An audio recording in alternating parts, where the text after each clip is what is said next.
Good morning. ഇന്ന് പിള്ളേരുടെ lunch ബോക്സിൽ ബീഫ് ഫ്രൈഡ് റൈസാണ് കാണിക്കാൻ പോകുന്നത്.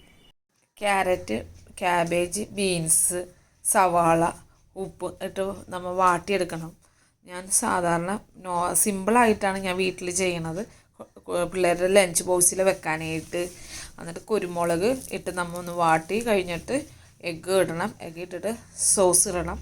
പിന്നെ റൈസ് നേരത്തെ നമ്മൾ വെന്ത് വെച്ചേക്കണമായിരുന്നു ഫ്രിഡ്ജിൽ വെച്ചാൽ, എന്നാലേ നല്ല സോഫ്റ്റായി നല്ല അടിപൊളിയായി റൈസ് ആയിട്ട് കിട്ടുള്ളൂ.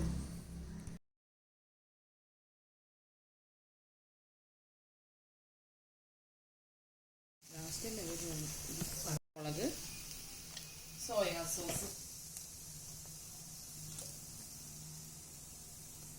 കുറച്ച് സോയാ സോസ് ആഡ് ചെയ്യുന്നുണ്ട്. ഇനി നമ്മൾ ഈ മുട്ടയും കൂടി ഇട്ട് ജസ്റ്റ് ഒന്ന് ഇതാക്കിയിട്ട്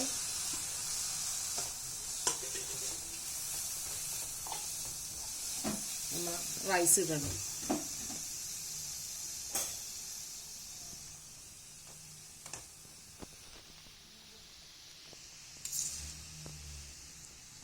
റൈസ് പിന്നെ ബീഫ്, നമ്മൾ ഫ്രൈ ചെയ്ത ബീഫ് ഇടണം.